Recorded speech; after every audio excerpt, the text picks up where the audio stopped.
যে শান্তিপূর্ণ সমাবেশের আয়োজন করেছেন এবং শান্তিপূর্ণভাবে আজকে এখানে সবার বক্তব্য শুনছেন, মুগ্ধ হয়ে গিয়েছি। এই শৃঙ্খলা, এই শান্তিপূর্ণ শোনার মতো মানসিকতা আপনাদের দিলে কি গুজরেছে আমি জানি। আপনাদের সাথে একাত্মতা প্রকাশ করার জন্য এখানে এসেছি। তার আগে কিছু কথা। আমি বাংলাদেশ জাতীয়তাবাদী দলের একজন কর্মী। আমাদের নেতা শহীদ রাষ্ট্রপতি জিয়াউর রহমান বাংলাদেশের সংবিধানে প্রথমবারের মতো বিসমিল্লাহির রহমানির রহিম সংযোজন করেছিলেন। বহাল আছে, অনেকে এটা সরিয়ে দেওয়ার চেষ্টা করেছিল, পারে নাই।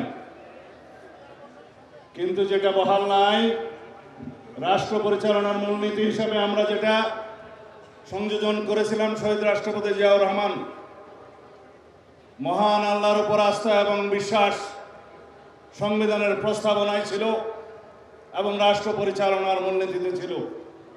অনুচ্ছেদ 8-এর মধ্যে সেটা তুলে দেওয়া হয়েছে, আপনারা জানেন। আপনারা কি চান সেটা আমরা পুনর্বহাল করি? আওয়াজ তো কম। আপনারা চান সেটা পুনর্বহাল হোক? ইনশাআল্লাহ সেটা আমরা পুনর্বহাল করব। আমাদের এখানে বিদেশি মেহমানরা যারা বলেছেন আল্লামা ইকবালের শের বলে গিয়েছেন। আমি তো আমাম। আপনারা শুনেছেন কোরআনের বাণী, ওমা আরসালনাকা ইল্লা রাহমাতুল লিল আলামিন। রাসূলুল্লাহ সাল্লাল্লাহু আলাইহি ওয়াসাল্লামকে সারা বিশ্ব ব্রহ্মাণ্ডের রহমত রূপে রব্বুল আলামিন প্রেরণ করেছেন। আমরা মুসলমান, আমরা লা ইলাহা ইল্লাল্লাহ মুহাম্মাদুর রাসূলুল্লাহকে বিশ্বাস করি। রাসূলুল্লাহ সাল্লাল্লাহু আলাইহি ওয়াসাল্লাম বলে গিয়েছেন, আমি আখেরি নবী, আমার পরে কোনো রাসূল আসবে না, কোনো নবী আসবে না। যদি কেউ এর পরে কেউ দাবি করে থাকেন, নিজেকে নবী ঘোষণা করে থাকেন, তাহলে তিনি রাসূলুল্লাহ সাল্লাল্লাহু আলাইহি ওয়াসাল্লামের এই বাণীর মধ্যে নাই। আল্লামা ইকবাল বলছেন, কি মোহাম্মদ সিফা হাম তেরা হে। আল্লাহ রাব্বুল আলামিন বলছে, আমি তোমার। ये दुनिया चीज है क्या, लोह कलम तेरा है। আল্লাহ রাব্বুল আলামিনের জবান দিয়ে এই শের বলছে। তা আমরা রাসূলুল্লাহ সাল্লাল্লাহু আলাইহি ওয়াসাল্লামের আখেরি নবী হিসাবে বিশ্বাস করে কলেমা পড়ে আমরা মুসলমান হয়েছি। বাংলাদেশের মানুষ হিসাবে আমরা এই দেশের নাগরিক হিসাবে বাংলাদেশি পরিচয়ে বিশ্বাস করি। কিন্তু সারা পৃথিবীতে সমস্ত মুসলমান কौम मिल्लत इस्लामिया मजहब से, कौम मजहब से, मजहब जो नहीं तुम भी नहीं, जज्बाए बाहम नहीं, महफिल अंजुमन में नहीं। এই হচ্ছে আমাদের শেষ বক্তব্য আল্লামা ইকবালের ভাষায়। বলছে, যদি মিল্লাত ইসলামে আমরা একটা থাকি, সারা পৃথিবীতে আমাদের শক্তি।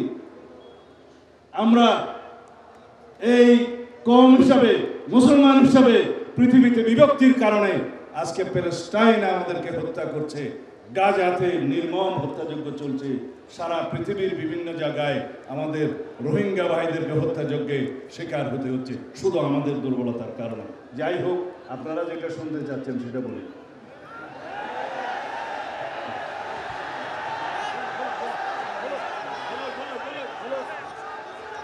ইনশাআল্লাহ যদি বাংলাদেশের রাষ্ট্র ক্ষমতায় সরকার পরিচালনার দায়িত্ব আল্লাহ রাব্বুল আলামিন আমাদেরকে দেয়,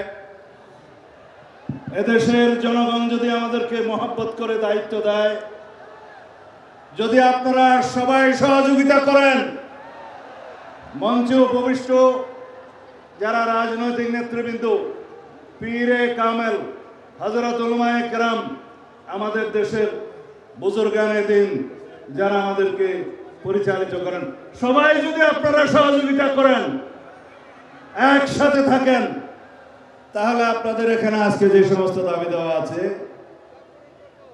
আমরা সকল দাবি দেওয়া এই প্রস্তাবের পক্ষে ইনশাআল্লাহ। কানুনি ব্যবস্থা আমাকে শেষ করতে দিবেন তো, আমাকে শেষ করতে দিবেন তো। কানুনি সকল ব্যবস্থা জাতীয় সংসদে আলাপ আলোচনার মাধ্যমে গ্রহণ করা হবে ইনশাআল্লাহ। এই জন্য সমগ্র জাতিকে ঐক্যবদ্ধ থাকতে হবে। যাই হোক, আপনারা যে ভাষায় আমাকে কথা বলতে বলছেন সেটা আইনের ভাষা না। আইনের ভাষা হচ্ছে এগুলো কার্যকর করার জন্য, এই প্রস্তাব গ্রহণ করার জন্য সবাইকে ঐক্যবদ্ধ থাকতে হবে। জাতীয় সংসদে সবাইকে ঐক্যবদ্ধ থাকতে হবে এবং সারা বাংলাদেশের মুসলমানদেরকে ঐক্যবদ্ধ থাকতে হবে। আমরা ইনশাআল্লাহ আপনাদের এই প্রস্তাব গ্রহণ করব। আমরা কানুনি ব্যবস্থার কথা বলতে চাই। আমি আগেই বলেছি, যারা রাসূলুল্লাহ সাল্লাল্লাহু আলাইহি ওয়াসাল্লামের পক্ষে নয় তারা মুসলমান হতে পারে না। খোদা হাফেজ। বাংলাদেশ জিন্দাবাদ।